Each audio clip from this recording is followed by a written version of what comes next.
Masterminds have been around for a long time, right? But unless you had a bunch of extra income to throw at it, you couldn't be a part of it. Well, we wanted to solve that problem. And so we're bringing masterminds to you for free. Welcome to Mastermind for the Masses.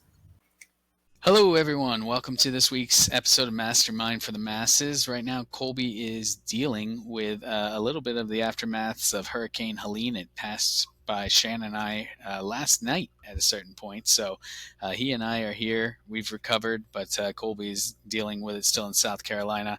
But as they say in show business, the show must go on. So Colby's safe. Don't worry. He's just got some power outages and things like that. But Shan and I are going to carry on, and we're going to discuss today. Well, actually, before we do that, Shan, what's been going on this week other than a hurricane? Yeah, honestly, you called it. I've been Yeah. just pretty much basically preparing for it. And every time I do that, I seem to make it out unscathed. So it's been all good here. Haven't lost any power, haven't lost anything.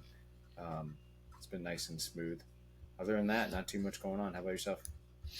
I mean, pretty much the same thing, man. As we all know, if you're living in Florida, especially on the coast right now, that's kind of been the focus for the last week. Um, So same thing here. Nothing too major for us. We were fortunate enough not even to really lose power. We had a couple of blips, but all in all, it seems like for the most part we dodged the bullet. So uh, ready to just dive into kind of our topic today, and maybe Colby will join if he gets his power back. But I'm thinking it's probably just going to be you and me. But one of the things that I know we wanted to talk about, and I'm actually listening to a book right now that I think kind of makes sense with it. There's a book called the 10X Rule. And I say I'm listening to a book. That's kind of funny, but I use Audible during my commutes. It's kind of a way that I maximize my time. So there's a little life hack for you also to use your commute to continue to invest in your personal growth. Little other trick that I do, just sharing with the audience, going a little off tangent, but I always up the playback speed to as much as I can handle, right? So if I can get it up to 1.5, then it takes me 2/3 of the time to listen to it, and I can I do still the same absorb the thing. information. Yeah, you got to be careful, obviously, not to go like 2.5x or something. You're not going to even be able to take in the information, or maybe some people can. It's beyond my capacity. So, but that's another great little high performance hack for you all. But one of the things about that book is he's very confident, right, in his beliefs and what he thinks is the right way forward. And I know we've talked about the importance of confidence, but I also wanted to kind of approach the flip side of that coin with you, Shannon, and like when does confidence become a detriment, right? When does it almost lead into that arrogance line and not being open minded? Because as we all know, there's times where we have to pivot and adjust and adapt based on what's going on. This week we did exactly that during the hurricane. We had to pivot our plans, right? If we would have been steadfast and not been able to adjust, you wouldn't have been able to get prepared. Right? No one Yeah. really plans for a hurricane. So I guess that might be a bit of a stretch, but my question to kick things off here is when I guess what's the determining factor for you on between trusting in your plan, being confident in it and moving forward versus being open-minded and being willing to pivot? Like how do you know what's the right path forward? Yeah, I think so when I think of confidence, one, I always take it back to the comparison for confidence versus like cockiness, right? Because I truly think that cockiness is an ultimate deterrent and confidence is just a performance mindset, right? So I don't think you should plan with confidence, right? I don't think you should like orchestrate or set goals specifically with like a confident mindset. You should do it with like a more careful and focused mindset, and then you should perform with a confidence mindset. So I know that can be confusing in a lot of ways, but whenever I'm thinking about like objectives or if I want to start a business or whatever, of course there's a layer to like having some faith in myself, but I don't want to enter it with confidence that causes me to completely ignore any challenges or flags or things, areas that it might just not be worth sacrificing the efforts for. You know what I mean? So a lot of people confuse those two, and I try to layer my confidence again for like my performance mentality. So if I'm gonna, let's say I'm gonna start a business, right? Um, I'm gonna start it with the plan to get things up and running by the end of the year, and then a goal to do 5,000 a month in sales, right? Of course, it's really important to me to like step into that with some layer of faith, or what you might want to call confidence, but it's even more important to be like carefully orchestrated for that, and set realistic goals, because if you're layering too much confidence, you're going to be like, oh, I'm going to do 30,000 a month just because I'm saying that it's going to happen. Like, big difference between manifesting and just operating with blind confidence, right? So I think what's more important for me is to layer in that confidence when it's time to act, right? And that's how I perform everything on a day to day, and that's the only way I stay humble. Because if it was in reverse, I think it's really, really difficult to be humble. If that makes any sense. If you approach everything with a confident mindset to where you don't even think about what could go wrong, or you don't plan for kind of the barriers or the challenges, I mean, what kind of plan is that? If Yeah. that makes sense. It's my opinion, anyway. Yeah, no, they say failing to plan is planning to fail, right? So I think it makes sense what you're saying and getting prepared on the front end. From my perspective, I think it comes down to being objective oriented rather than focused on any particular plan. You have an outcome or an objective you're trying to achieve when you start that business, right? And you listed off a couple of potential ones there. And I think the plan is great because you need to know, right? If you're trying to get from Florida to California, you need to know the plan. You're not just going to hop in the car and wing it. And you're probably going to have, and even if you did, right, your plan of winging it is a plan. Okay, I'm going to take 75 up to something that goes east and west, and I'm just going to cut it west, and I'll hit California eventually, right? Um, but in that same scenario, you may come to a point where a road is closed, right? You your plan is going to get diverted. Your objective is to get to California.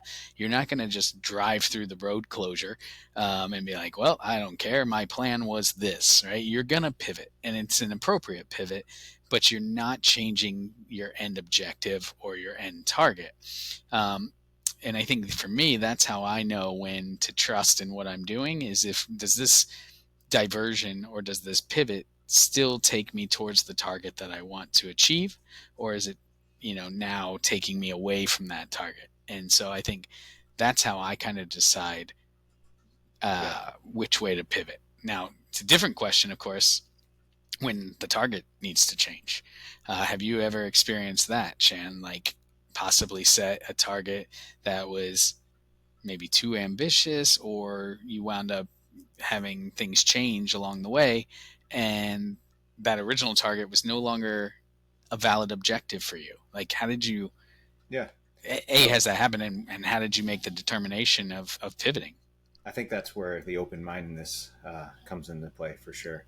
But taking a step back and like re tackling your analogy that you just came up with driving from Florida to California, I think that's actually a perfect example for what I was saying. Right, like there's a heavy difference between having the faith and like the ambition to make the trip, Yeah. and then just being confident where like I'm gonna make it to California. I don't care if it costs me $6,000 in flights or like gas bills or whatever, because you don't know how to actually get there, or hotels and so on and so forth. Or if like here's my scenario, right? Like I'm gonna take a trip to California. What's gonna happen if I plan the routes? I come up with three backup routes. I understand the weather. I understand what hotel options are available on the way. How often I'm gonna need to gas up. What's gonna happen naturally the more I plan that out? Is my confidence level is just like my performance and confidence is gonna incline, right? And I don't have to focus on driving my ego high up at the beginning and saying I'm just going to make it, I'm just going to figure it out, because that's can be a healthy mindset. But to me, it's just more natural to let the confidence build internally while you plan, right? So that's kind of where I was getting at with that analogy that you had from making it to Florida to California. But for what you said, to where even if you do plan, or if you don't, and something happens, let's say this hurricane, right? Like it gets in the way and makes the trip impossible. At that point, you're left with two options, and this is pretty universal in life, right? You could either go home, call it a day, and say you tried, or maybe you take a trip to, I don't know, Indiana, or take a trip more north, towards like where Colby's at, South Carolina, or like Maryland or New York or whatever, and you reroute and readjust your plans to still try to make the trip more worthwhile without just going home and saying you tried. Because there's a difference between you tried and you completely gave up, right? Like, to me, it's important to have that open mindset, because some people can get so distraught by that plan getting ruined that they'd rather just go home. And then others can be more optimistic to where, um, a second trip could be better than the first. Yeah. So that's a interesting mentality to have, and I think the easiest way to build that mentality is to kind of have these conversations with yourself ahead of time, right? Like, be confident, but also understanding enough to know that things might not go your way, and if they do, so be it. And I think you made a great point there. If we can live on this analogy for a little bit, right? You're just because you've gone down one road a certain distance, if your plans change or your target has to be adjusted, doesn't mean that you throw all of that travel out and start over, right? If you're on your way to California and in Tennessee, all of a sudden you realize, oh, my objectives change. I need to pivot and I need to actually go to New York now. You don't drive back to Florida to then start and head to New York. You've already made progress. Yes, maybe you were on a different path and now you're detouring, but you've made a lot of progress. I think about this, I've recently seen some folks, struggling with layoff situations and things like that. And the ones that have been the most successful are the ones that realize, okay, when I first started my career, I didn't have the experience, I didn't have the skills, I didn't have the knowledge that I have now. But now I'm coming to the table with those. So I'm much farther along than I was at the beginning of my career, because a lot of folks, when they experience that layoff issue or that termination, may feel like, oh, now I'm starting over. But you're not. You're starting from a different spot than you started from originally. You've made progress in life. You've traveled down the road a certain amount of ways. Yes, now you might need to pivot. Your objective might have changed, your goal and your target might be different, but it doesn't negate all of the travel that you've done up to that point, right? You have all of these extra things, and you should be able to make that journey faster and more efficiently than, say, someone that's still sitting in Florida just about to get started, right? Because you've already made that progress. And I think that's an important distinction here when you're talking about open-mindedness, and to your point of view, right, Shannon, it's it's it really is the way you look at it, right? You can look at it as a negative experience, and you're probably going to wind up with negative results in that time frame.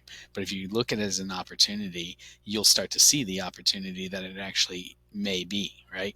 And get as much positive out of it as possible. It kind of goes into one of those concepts of experience leadership. I think I've mentioned this before, but just to reiterate, I've heard tons of companies when I do my consulting work that talk about having an open door policy. Well, an open door means nothing, right? I've got two open doors behind me right now. It means nothing. Someone could come in here and try to talk to me right now, and I'm not going to really be listening. I'm not going to be actively engaged, and I'm not going to have an open mind about it. Because I'm in the middle of something. But if I make that time when someone does come in here and I do open myself up and I pay attention and I'm open-minded to hear what they have to say, now that's impactful. So an open door policy is nothing, right? But an open mind policy, I think, is something that people really need to adopt, because that's where you see the results and the effort. I like that. Yeah, yeah, that's probably something that's common in most workplaces or just environments in general. Like, people Yeah. might say that they're willing to hear you out, but are they willing to listen? Yeah. it's definitely a buzzword, or it's one of those things you expect. Like no one's going to say to you in a job interview, "Well, we have a closed door policy. You can't come and talk to me," right? Like who wants to work in an environment like that? Right. And people know that, so they're going to say that. And yes, maybe they'll humor your complaints or your feedback or anything like that. But are they really hearing it? Are they really making efforts to improve upon it?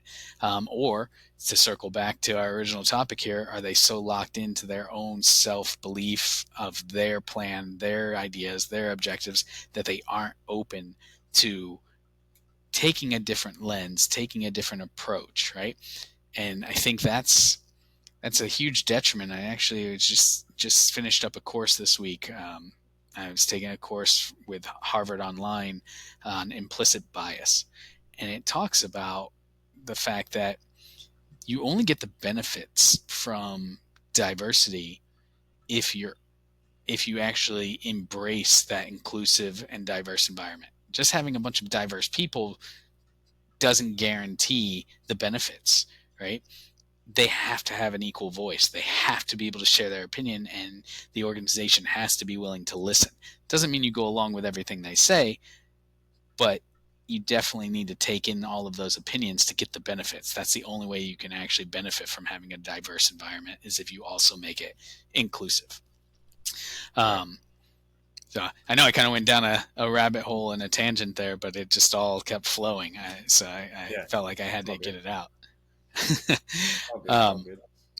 Appreciate it, man. So, I mean, any thoughts around any of that stuff that I just said? I kind of got on a soapbox. I don't want to just glance over it, but anything resonate with you there, or anything you want to add in there? No, yeah, and I think it's reflective across like any environment, right? Like just because you made your point specific to kind of like a work environment doesn't mean that it falls short there, right? Like it could be at your home, it could be even on this trip, right? Like kind of advice are you willing to take, and how how well are you going to be at kind of like equalizing that advice? Where of course, like if you're talking to a travel agent, maybe you'll take that a little bit more serious.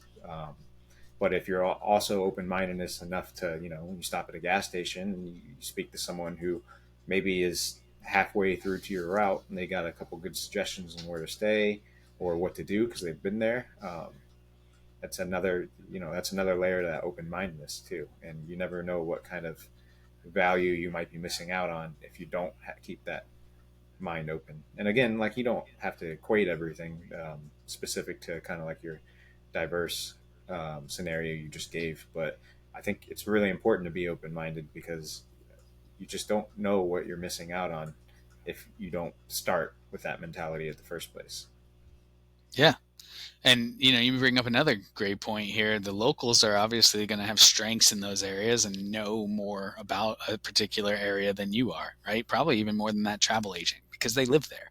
So why wouldn't you lean on the strengths of those uh, other individuals? I'm just going to call them team members at the moment, right? Why wouldn't you lean on the strengths of team members that have that knowledge and that skill set and benefit from that, right? Instead of the school of hard knocks, because that's the alternative, is to go through it. And yeah, you're going to get lucky sometimes, and you're going to make the right call, but I guarantee you're going to learn some hard things along the way too. I know that you and I both embrace this and do this quite a bit. I know you follow other clothing brands and try to see what they're doing to help you with that, and I do similar things around kind of my leadership consultancy elements. When you're looking for someone to kind of, I guess, mirror, right? Or not necessarily mirror, but glean insights from. Yeah. I think this also comes into it, right? Because you've got to Oh be yeah. open minded to their ideas, but you also want to stay true to yourself. So, how do you make those determinations on what to implement and what to reject when you are looking for at those resources and those people that we would call probably locals, right? They've been Yeah. successful, obviously. That's why we're looking towards them on suggestions and advice, but doesn't mean they're perfect. Right. Doesn't mean that their interests even align with ours. They might say, "Hey, you really want to go see this big ball of yarn over here," and we might not care about that, right?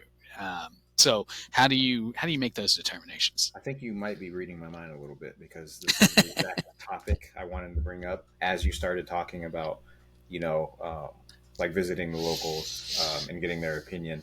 So I immediately thought like in a business perspective, and kind of the answer to your question, right? Um, you kind of answered a lot of it, or at least like you gave some of the bigger incentives that I would think of when I'm answering this question, which would be like aligned interest. Because aligning interest, like I could hear, let me just put it in perspective. I have spoken with dozens of other business owners, other clothing brand owners, other just general business.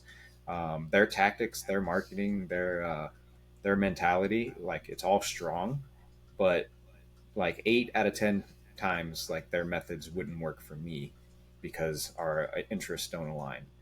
But where I've actually surprisingly found the best advice and the most like opportunist actions is getting the opinions from my consumers. Honestly, people who are sharing the interest in the brand that I'm building because they view the brand in a similar way uh, that I do. So, in a more specific scenario, like if I were to go and ask, like yourself, right? Like you have experience in starting leadership businesses and coaching businesses. But if I would ask you for like strong marketing advice on how I can get some of my coastal clothing brand to be more appealing to my customers, like you probably would give some pretty good advice just because you're Josh, right? Not to toot your own horn. But if I were to come to you versus like reaching out to some of my customers and saying like, hey, what even got you here in the first place? And what would you like to see in the future? What would get you excited and hovering over that cart button? And I've done that before. And even though these people might not have the most like business and diverse marketing background, they share that common interest, which makes it a lot easier to kind of relate with them. And you know, their ideas have been really impactful because of that specific situation. So I think that's what's important, right? Aligning your interest. Let's say we'll go back to the scenario of traveling to California. You stop and speak to someone who lived there for 10 years. But this person not only lived there for 10 years at this, I don't know, locally at a gas station or something like that. You run into this guy, but not only did he live there for 10 years, but he also visited the same venues and concerts that you're planning to visit. Um, and he has the same music interest as you, so on and so forth, that kind of aligns with what you're making your trip for. Um, that might be a lot more helpful than, I don't know, you accidentally run into someone who gave museum tours in California, right? Like, cool, they might have a lot of interesting perspectives, but are they really going to help enhance your experience when you make the trip there or when you finally get there? So, yeah, for me in a business mindset, it really comes down to like relating the interest. And I am always shocked the kind of value I can get from hearing from others just because they're a lot like me or they align themselves with the brand the same way I do. Yeah. Well, and they're vested, right? I mean, your example there and kind of your real life practicality reminded me of a leadership course I went through probably 6, 7 years ago, maybe a little bit more now.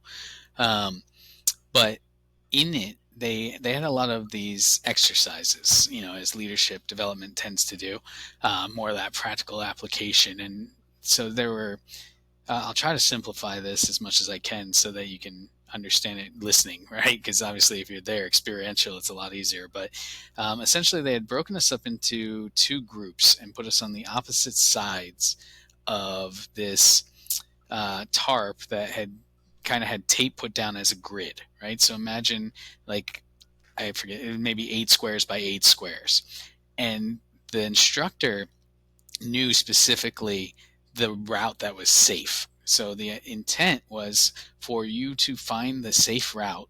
So you would step forward onto one of these squares on this grid, and it was either safe or, not safe, and you had to go back to the beginning. Um, to further make things interesting, right, they gave us budgets because you weren't allowed to talk through this process once it started.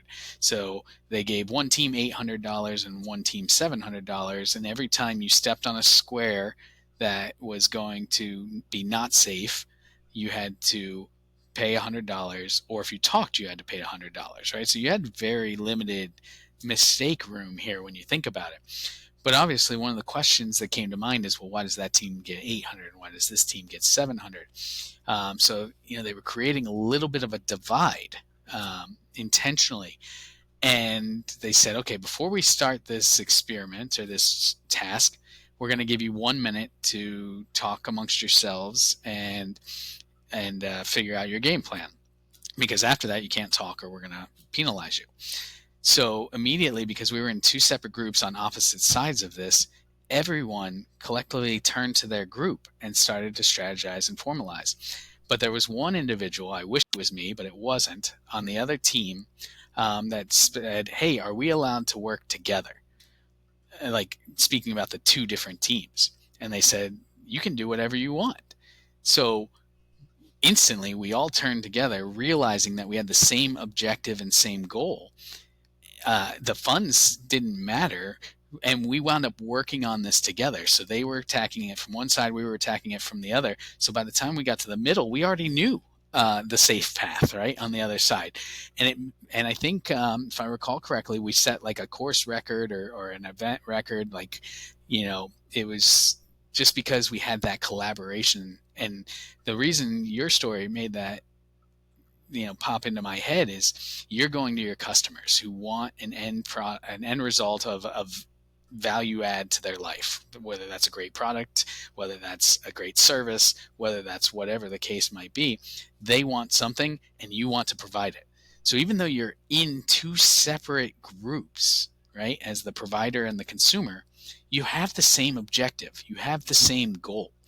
And I think we have to always ask ourselves, who has that same objective, or at least the same vested interest in getting to that objective as I do? Because we're not in competition at that point.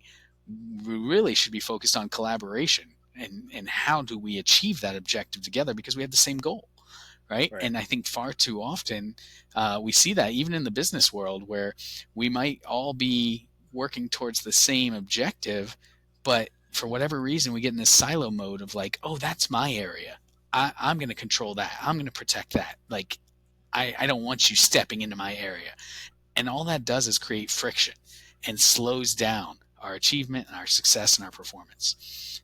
And so I think it's just so valuable what you brought up, right? Going to the customers who have the same vested interest as you is obviously going to get you to your destination much faster, much simpler, much easier than just talking to someone else that took a trip across the country to California, right?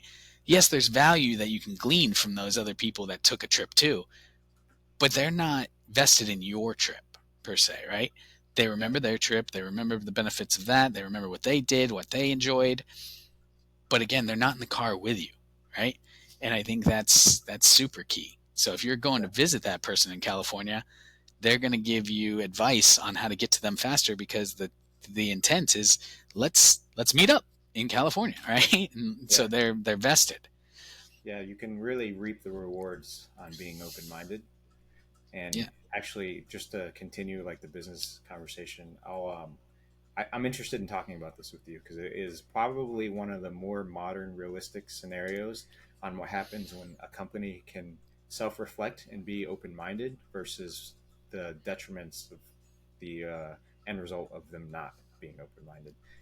So I don't want to bash. I don't want to bash this company, even though the whole TikTok community probably knows exactly who I'm talking about in exactly this scenario. But there is a large Tex-Mex restaurant chain that recently got patronized and kind of hit a lot of them were like influencers who kind of started talking about this specific issue with their portion sizes that have kind of declined since pretty much COVID.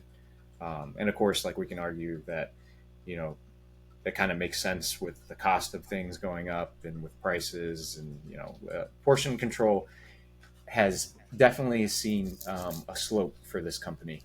So a lot of people went to TikTok on it, and a lot of customers went to complain. There was millions and millions of views on each video, kind of them recording like their Tex-Mex bowls being less and less then versus now. So interesting enough, like there was a huge move. A lot of people heard about it.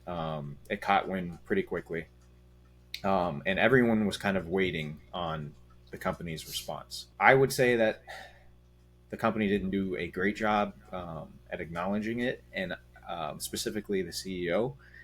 And I don't really necessarily blame it on them. But what happened was is the CEO directly reached out to the branches within the company, each department, saying, "Hey, can anyone tell me why portion sizes have dropped? Was there anything logistically done?" And when I say logistically, like were any of these chain owners or the corporation owners, not corporation, but franchise owners being led in any way or told any way to drop portion size? And ultimately the answer was no, which, makes sense. They haven't had any, again, board meetings or actual policy changes to lower these portion sizes.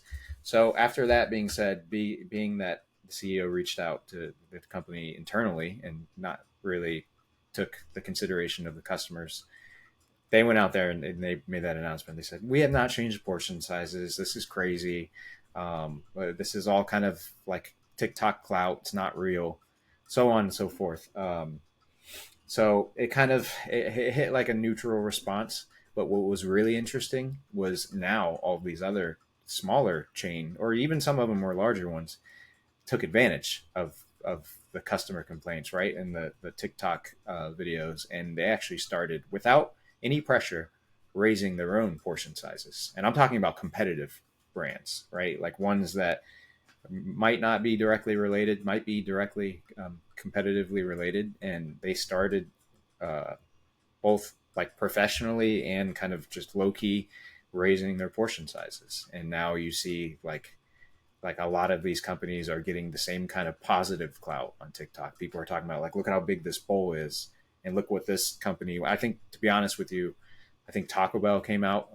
Some of their franchise owners came out and said we're going to up our portion size on our I think it's like Cantina chicken bowls or something like that. So anyway, like long story short, the rewards that were reaped were in the opposite effect of our scenario, right? Like they were able to be reaped by the companies that were open minded enough to say that customers are the best place kind of to get this data and this feedback and this research. And whereas like although the company may not have made any logistical changes, you got to remember that franchise owners do what franchise owners want.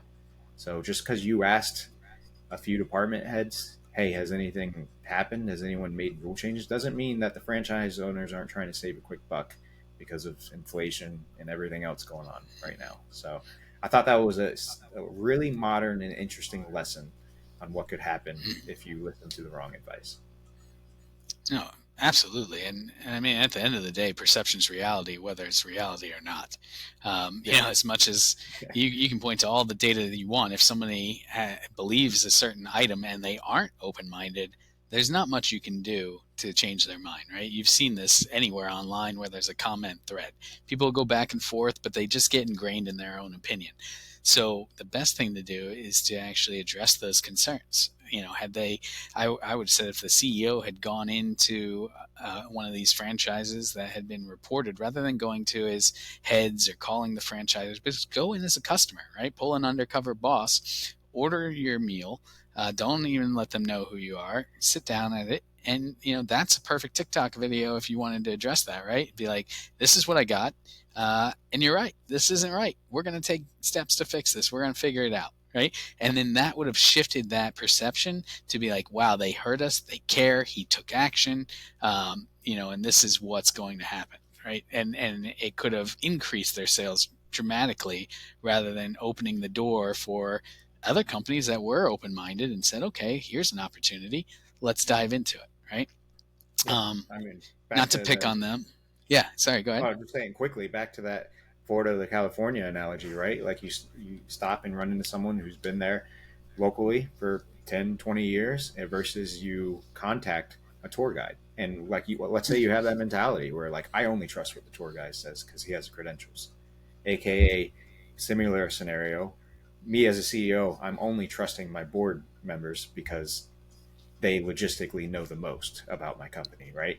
Like they know what's on paper. So like you see how those two can conflate and how Mhm. similar they could be. But go ahead and finish. I just thought that was an interesting point. No, you are spot on. And to be completely honest, I lost my train of thought because I liked your input so much that I slipped on what I was gonna say. But no, man. I mean, I think you hit it on. Oh, that's what I was going to say. I was going to say not to pick on them, right? But they are a former employer of mine, and they're no longer in business. So, and I think they are picked on a little bit across the industry because it could have happened to anyone. But Blockbuster Video, I used to work there once upon a time, in my high school career, and it was a great place to work. But when Netflix hit the scene, right, with their little kiosks back then, and Redbox and all of that, and the mail services, it took them a lot longer to pivot. Um, they eventually got to that open-minded portion, but it definitely took them too long, right? They eventually came out with a blue box, and they had a service where you could stream, and they would mail you DVDs. But at the end of the day, they were just a little bit behind. They were a little bit slow to do it, and by the time they actually pivoted, the market share was pretty much gone, and people were happy with the service they were getting from, these new up and comers, Netflix, Redbox, etc. Right? All right. So I think there's a piece of that we can take into this conversation of, you know, you have to be willing to move quickly with that open-mindedness too. If you sit on things too long, there is the potential that any impact or change that you make might be too little, too late, right?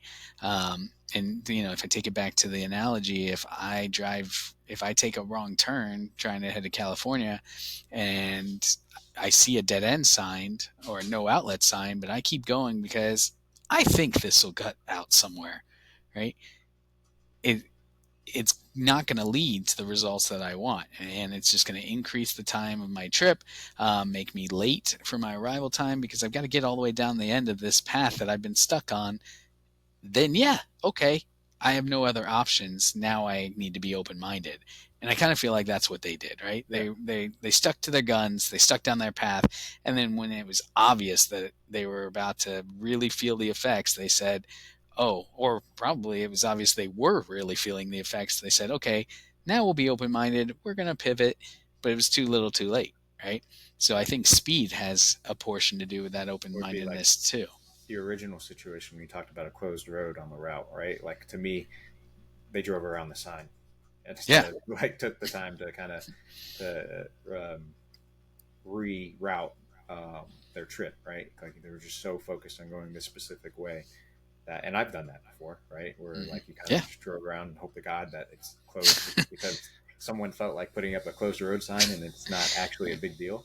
Yeah, Because that's normally the that's case. normally the case, right? Yeah, right. Yeah. So and actually I did the last time I did that was traveling to Tennessee because it was late and I was flustered and I literally did that because of snow and I couldn't like I ended up driving like another 20 minutes down past the closure sign just to have to turn around. So Yeah, it's an interesting point.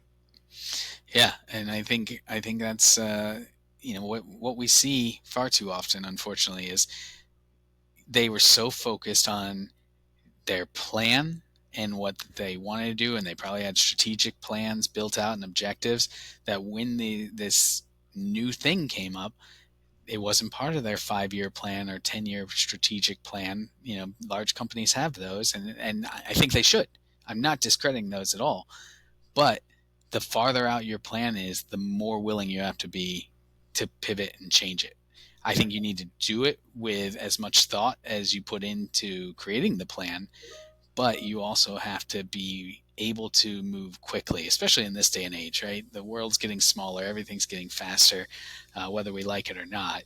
You've got to be able to adjust and pivot relatively quickly. I mean, 5, 10 years ago, this company that you mentioned with the TikTok impact wouldn't have had it, right? It wouldn't Yeah. have been able to spread in the same fashion. But we're in a different day and age. It's only going to get faster, and you have to be able to make those adjustments quickly. And I'm not saying throw your plan completely out the window, but start to make small adjustments and see what works. That's what you did in the startup phase. Every startup ever has always gone in with a plan. And then I think it's Muhammad Ali maybe that said this, but everyone's got a plan to get punched in the face, right? Yep. I mean, it's the truth. At a certain point, you're going to have to pivot. And when you're a smaller company, it's easier to turn on the dime and do those things. But as you grow, you've got to figure out a way to maintain that ability to pivot and be agile, or else you can't even have an open mind really if you wanted to. So I think it's important to plan for the unplanned, which is something I think you kind of alluded to at the very beginning of this conversation. Well, man, I mean, I think we covered this pretty solid. And, you know, I love the fact that we had an analogy we can work all the way through. So Colby will be proud of us when he listens to this episode. But any final thoughts on this topic, man? Belief versus open-mindedness. Honestly, final thoughts, you're going to go back to that slightly controversial opinion I have, to where you shouldn't plan necessarily with confidence. You should perform with confidence. And you should try to plan objectively, ambitiously, and carefully. But don't necessarily get confused with like you should do everything with a high level of confidence, because you absolutely should. But I think your point where some things are subjective, some things are objective. I think in terms of our analogy, right? Like it's the objective goal is to get to California, right? Like I don't think that's much of a subjective goal. But the way you plan for it and the way you perform on it, I think it's very important to keep your confidence while you're rerouting or you're making adjustments or you're speaking to people. But it's also more important to be open-minded in your planning phase. And when things do get rerouted or situations do happen where you kind of have to reconfigure what your original plans were, that's where our discussions about like these different business owners and these different situations and scenarios where someone wasn't open-minded come into important play to reflect on whenever you're facing these opportunities or these challenges, right? And I think a lot of people forget about that, and it's hard to get it on the spot because that layer of confidence can get in your way, right? Because there is again a difference between confidence and cockiness, and until you can kind of like master that difference, it's very important to at least keep an open mindset so you can get better and better at these mentalities. But other than that, yeah, that's just one thing I often think about. I'm a very confident guy, but I don't let my ego get in the way of my goal planning, and I try to be as realistic as I can, just so I can confidently tackle the challenges whenever they appear, instead of shutting down. No, for sure. And I mean, I guess for me, I just would wrap it up with the concept of, you know, every day is a new day. Every decision is a new decision. Every scenario is a new scenario. So don't rest on your laurels of the past. Take the information you have before you and make the best decision that's there. Don't make the best decision from yesterday, the best decision from last year, the best decision, you know, just because it worked once in a particular set of scenarios doesn't mean that that's the best decision now. Things change, situations change, travel plans change, right? And in those scenarios, you have to look at the data that you have in the moment, and you need to make that decision, right? So perfect example, going back to the Tex-Mex example that you had, he had the data that his customers weren't happy, that they felt that there was a shortage on those bowls, but he also had the data coming from his executives that said, we haven't made any changes. Well, if you look at that data together, there's still this feeling from the customers. So even though no changes have been made, something has happened. So it's not that there's no issue, right? I think he got focused on the results of what they were saying and saying, no, that's not true, and proving that they hadn't done something, as opposed to actually the impact that was happening. Customers aren't happy. There's a reason they're not happy, whether it's due to bowl reduction or longer wait times that make them frustrated on the amount that they're getting now. There's something going on, right? That's causing that dissatisfaction. And rather than disprove their dissatisfaction, he should have absorbed all of the information and really tried to figure out, okay, what's the source here? How can we resolve the issue? Because it's clearly an issue. Regardless of what facts your board may be telling you, your consumer, the one that actually funds your business, is literally telling you there's something wrong. And you both have, the board and the consumer have the same objective, which is to get that quality product at a great price and, get value. But there was a disconnect, and he lost sight of that, and he got so locked into believing in what they felt was happening versus being open-minded about what really was being perceived as happening. And I think, that's probably where I'd wrap things up. So I am just going to do my traditional tie it in here, and I'm going to keep an open mind that this week we're going to see a bunch of comments and a bunch of shares and a bunch of likes, and believe that, we'll continue our consistency and this will continue to grow. Very excited. We see growth week over week, but, we'd love to see just a massive surge. I'm open to it, open-minded to it, right? This week. So I want to thank everyone. Thank you, Shan, as always, and we will see you all next time on Mastermind for the Masses.